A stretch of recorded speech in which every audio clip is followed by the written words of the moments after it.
year 1854, in the swamps and bayous of Louisiana, a tale unfolded that would stir the imaginations of those who dare to look into the shadows of history. It was a quiet corner of the world, where the sun set behind moss-draped trees, and the air was thick with the scent of earth and decay. In a small, modest house near the edge of a forgotten village lived two sisters, Marguerite and Celeste. Their lives were simple, their home unassuming, and their place in the community as regular as any other. But beneath this veneer of normalcy, something far darker simmered beneath the surface. The story begins, as so many do, with a single man, Aubrey Dupont. A wealthy landowner, his house sat at the top of a hill that overlooked the endless swamps stretching into the horizon. Aubrey, a man of means, was well respected, feared by some, admired by others. He was a man who liked to keep things in control, particularly when it came to the people who worked for him. Yet, like so many men of his time, there was an emptiness in his life, a hollowness that no amount of wealth or power could fill. Marguerite and Celeste had known Aubrey for years. They had grown up together, worked together, and lived their entire lives within the same small, tight-knit community. At first glance, the sisters seemed ordinary, perhaps even meek, but they shared a bond that was stronger than anything the outside world could understand.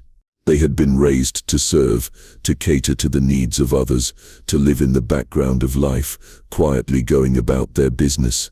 However, as the years passed, the sisters began to change. Their quiet presence in the community started to draw whispers behind closed doors. There was something about the way they held themselves, something unsettling in their eyes. They were always just a bit too perfect, their smiles just a little too composed. But most striking of all was their ability to draw people in, like moths to a flame. It was in the summer of 1854 when the two sisters caught the attention of Aubrey Dupont in a way they had never before. He had long been a customer at the small, humble butcher shop they ran out of their cottage. The sisters specialized in rare cuts of meat, the likes of which even the wealthiest in town could not find elsewhere. The shop was small but consistently well-stocked, drawing patrons from the surrounding area, including Aubrey, who was often in search of the finest and most unique cuts to serve at his estate. His first visit had been nothing out of the ordinary,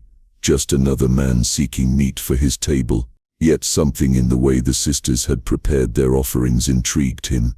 There was an odd familiarity in the taste, a certain richness that made it different from anything he had ever tasted before. As time went on, Aubrey found himself returning to their shop more often, drawn to the sisters' charm and the unique offerings they had. The meats were always tender, always perfectly prepared, and there was something in the air whenever he visited that left him feeling inexplicably drawn to them. The sisters were always so polite, so warm, yet their eyes, those eyes spoke of secrets that seemed to linger just beyond his reach. One evening, Aubrey decided to dine alone at his estate. It had been a long day of meetings with business partners and tradesmen, and he needed a break from the stresses of his daily life. He instructed his butler to prepare a meal using the rare cuts of meat he had recently acquired from the sisters. The butler returned with a beautifully prepared feast, roast, tender and juicy, served with all the trimmings of a high-class meal. As Aubrey sat at the table, his eyes gliding over the opulent setting before him, he could not have known that this meal would change everything. The moment the first bite touched his lips, he was struck with a wave of satisfaction unlike anything he had ever felt before. The richness of the meat seemed to stir something deep within him, a feeling that was both satisfying and disturbing all at once. He ate with an intensity that surprised him, savoring the flavors as if he had been starving for years, though he had never known true hunger.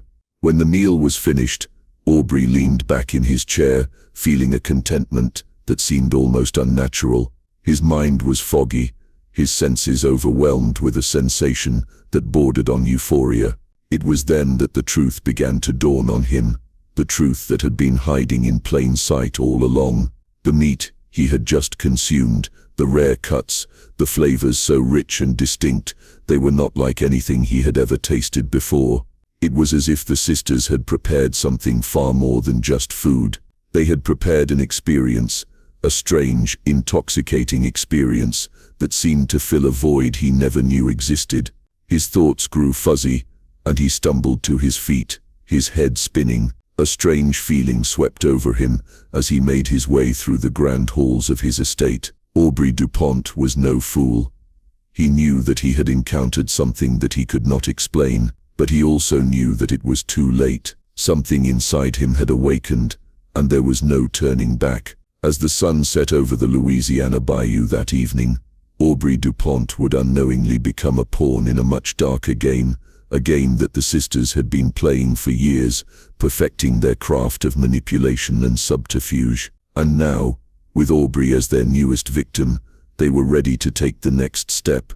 But this was only the beginning. Aubrey's descent into the unknown was just a small part of the twisted tale that would unfold over the coming months, a tale that would leave a mark on the town forever. Little did he know, the sisters had been preparing for something far more sinister than anyone could imagine. They weren't just serving meat to their customers, they were serving something else entirely, and the people of Louisiana would soon find out exactly what that was. The following days at Aubrey Dupont's estate were filled with an unease that he could not quite place. The euphoria that had accompanied his meal from the sisters had faded, but in its wake, a strange hunger lingered, a hunger not for food, but for something more, something deeper, more insidious. Aubrey found himself returning to the sisters' shop again and again, unable to resist the pull of their quiet charm and the promise of their mysterious meat. Each time he entered the humble butcher shop, there was an odd sense of expectation in the air, as if the sisters had been waiting for him, anticipating his arrival. They never seemed surprised to see him, never questioned his motives. They greeted him with the same calm, knowing smiles. Marguerite would be at the counter, her voice soft and pleasant as she asked him what he desired. Celeste, always a little more reserved, would be in the back, tending to the meat with an almost reverent care, her hands moving with an unsettling precision.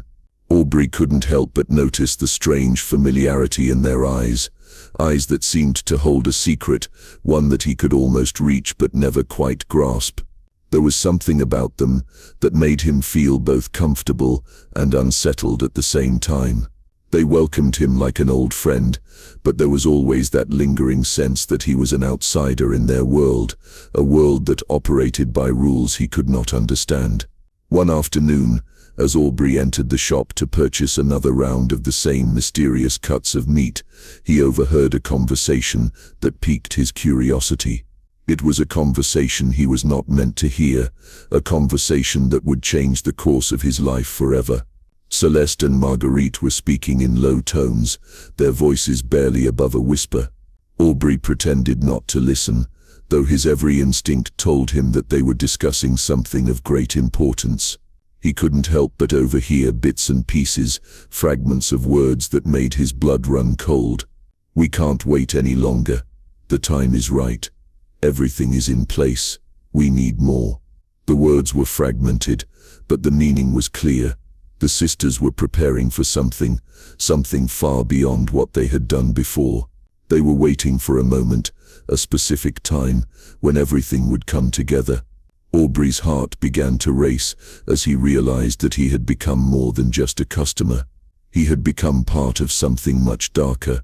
He tried to shake off the feeling, but it clung to him like a second skin. He asked for the usual cuts of meat, and as Marguerite wrapped them carefully, he felt an overwhelming sense of dread, mixed with an unshakable desire to know more. What was it that the sisters were planning, and what part did he play in their scheme? That evening, Aubrey returned home with the meat, his mind swirling with questions. He tried to ignore the creeping fear in the pit of his stomach, but it was no use. The sensation had grown, an itch that he could not scratch. He had to know more. He had to understand what was happening beneath the surface. As the days passed, Aubrey's obsession with the sisters and their meat grew. He couldn't stay away from them, even though a part of him knew that he should. There was a magnetic pull, a force he couldn't explain, drawing him back again and again. The more he ate, the more he felt himself slipping into something he didn't recognize. One evening, he ventured to the sisters' home under the cover of darkness. His curiosity had grown too strong to ignore, and the hunger inside him had reached a fever pitch. As he approached their cottage, he noticed the soft glow of candlelight spilling from the windows, the flicker of shadows moving across the walls inside. It was eerily quiet, the kind of quiet that felt like the calm before a storm. Aubrey knocked softly on the door, but no one answered. He knocked again, louder this time, and after a moment, the door creaked open. Marguerite stood in the doorway, her expression unreadable. "Mr. Dupont," she said, her voice smooth and calm. "What brings you here at this hour?" "I couldn't sleep," Aubrey stammered, his heart racing. "I needed to speak with you to understand what's going on." Marguerite's lips curled into a faint smile. "Come in then. We have much to discuss." Inside, the atmosphere was even more unsettling than Aubrey had imagined. The cottage was small, but the air felt heavy, thick with an energy he couldn't quite place.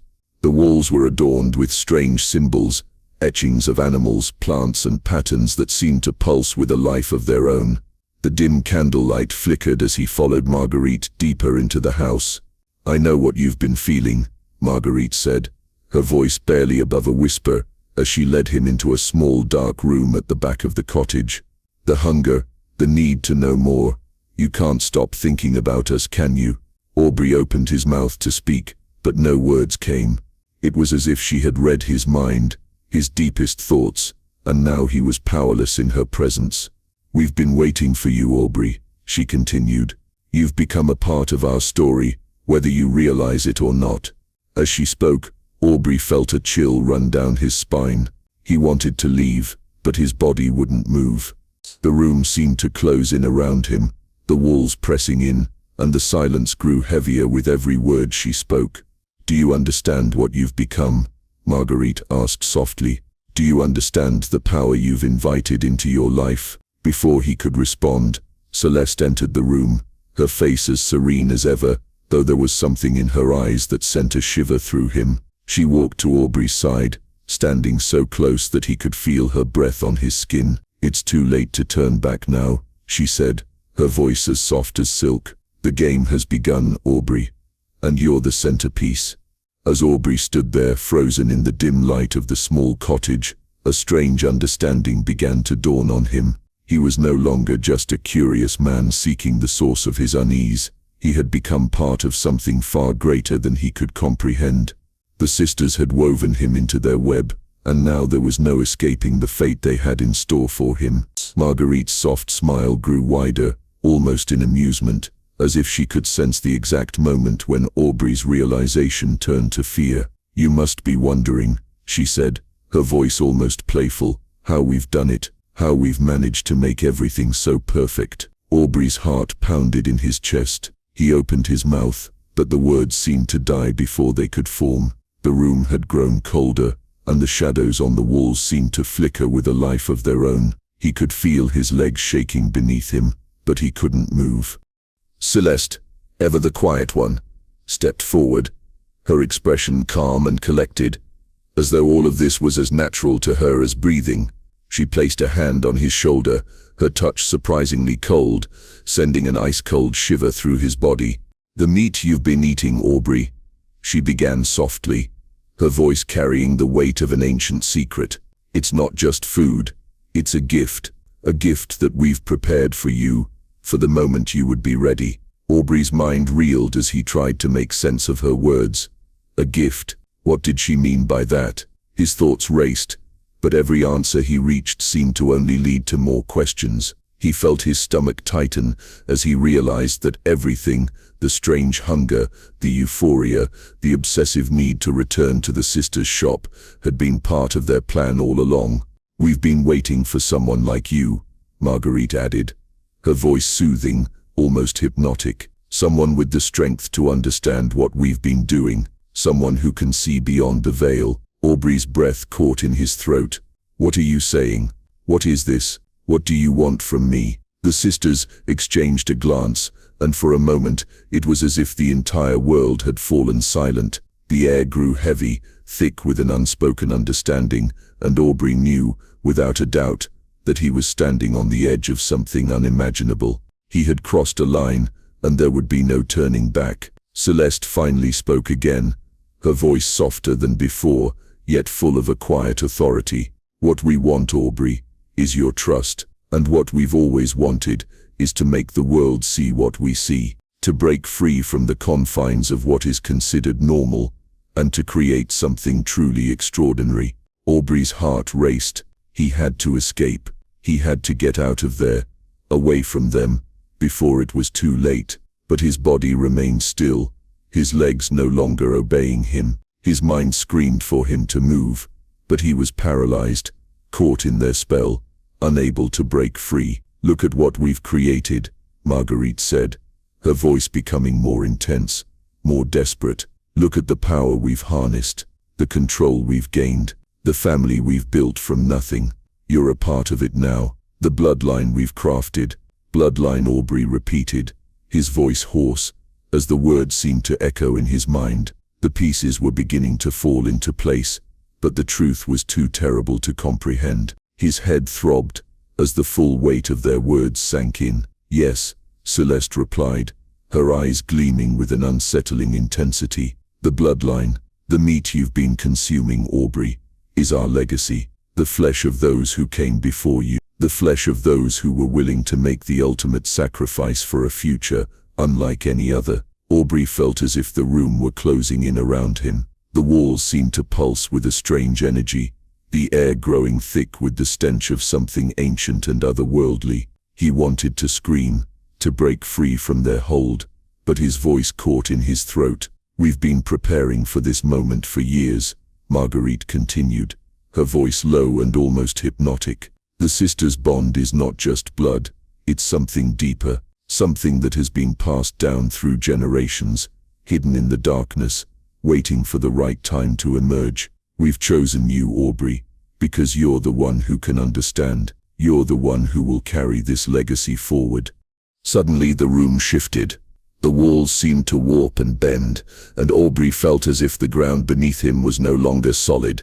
His body swayed, and he reached out, desperate to steady himself.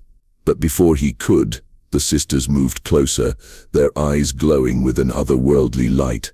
Their hands reached out, one placing gently on his chest, the other on his arm, and a surge of energy rushed through him.